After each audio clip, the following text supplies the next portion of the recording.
Dragutin Knežević Krunica. I first encountered the guy when I was window shopping on eBay. At the time, I came across listings for Srpska Zora and Za Otadžbinu Momčilo Vojvoda. I wasn't interested in his tapes as they were already online. Except for one tape, which, well, the mysteries that it has, I'll leave for another video. Fast forward to today, and while I'm not the biggest Krunica fan, I do appreciate his work. Something that you might notice is Krunica's fixation on the Chetniks and how he's the self-proclaimed prince of, hold on, I'm trying to English here. Okay, it's not a word, but I'll invent it. Why not? Krajina Knin. He's also one of the more unique artists, as he was a novelist of some sort. He uses that to his advantage as he essentially writes pieces of his own biography in these. Chill, bro, it's just a J-card for an audio cassette. The lore with Krunica is a lot to take in. For starters, he was apparently baptized by Voivoda Momčilo Jujić, reunited with him sometime in 1991, created an album dedicated to him, and more than a decade later, he made a book of poems dedicated to him. And that's just the tip of the iceberg. Speaking of the albums, he made and distributed albums under the company Graphosound. On the subject of Graphosound, the label has a lot of mysteries attached to it.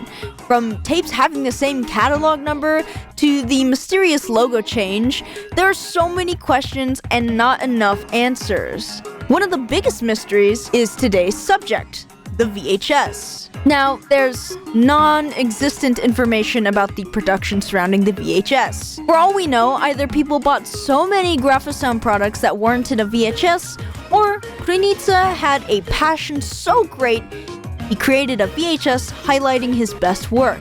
Despite this, we can actually approximate the release year. You see, in the VHS, there's an advertisement where Krunica advertises his books and other products, also published by him. Out of all the books shown, Basker's Generala, a book that was published sometime in 1994, is not seen. So from this, we can guess that this was released either the same year before the book was published or before then. In the same segment, we can see what appears to be the cover for Chetnička Oluja, only the Graphosound logo is placed in a different area and the cover looks a little too big for an audio cassette release. Now, this is actually believed to be the cover for the VHS and was also likely named Chetnička Oluja as well. One of our top Krunica scholars in the community even speculates that the cassette was released to coincide with the VHS, as there isn't a lot of new content in the tape, or so I've been told. Hi there, post-editing random attribute here. While putting up the final touches of the audio, I'd gotten news from our scholar that this actually might not be the case. As a matter of fact, this might be just a poster.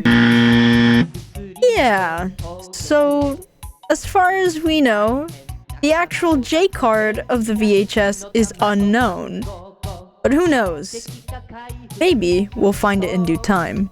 So with that said, what exactly is the lost content of the VHS? Well, I'm glad you asked. Surviving footage is few and far between, as our only glimpse of the VHS is a damaged copy. Hi, editing random attribute here.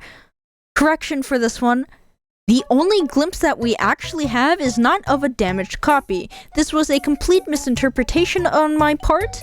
The statement actually came from where I first encountered the VHS, which was an upload by Serb Fun.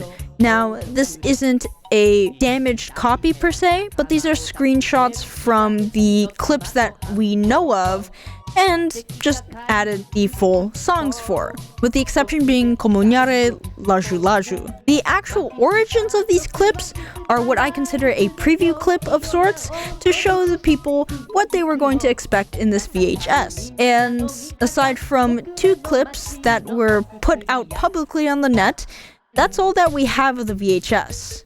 We also don't have actual pictures of the VHS J-card and the media itself, only what's shown in the self-promotion segment. Now, in the modern day, you can contact anyone and everyone on the internet. So with that said, we could just contact His Majesty just to get to the bottom of this, right? Unfortunately, Krunica passed away sometime in 2006, nearly 17 years ago. He did have 2 emails, one that is inactive and one that is currently active, but no one checking on it. It's known that he does have a daughter, and she might have had something to do with the website. Oh yeah, Krunica has a website, but her whereabouts are unknown, and it's probably for the best to leave her alone anyways. And as mysterious as Graphosound may be, they distributed tapes in a pretty conventional manner. What does this have to do with the VHS? Well, let me explain. On Baya's Instagram, he had actually posted a picture incorrectly timestamped at 1992. We know this because most of these tapes came out in 1993. Aside from spotting the duo that would go on to join Baya in Bracia sa Dinare a year later, there's a tape stand. Tape stands are still a thing today. If you've noticed my immense Discogs cassette collection, you'll know that I had a sudden influx in post-war Renome tapes. These were, in part, collected from a tape stand. Pretty cool, huh? Going back, as you can see, there are quite a few war tapes you can spot. And if you have a careful eye, you can just barely make out Srpska Zora. So we know that Krunica's tapes reach shops one way or another. So what about the VHS? Notice that oddly large cassette of Još se ništa ne zna? For those who aren't in the know, that's Baya's greatest hit VHS being shown at the camera. So the possibility that the VHS was sold this way is not entirely out of the question.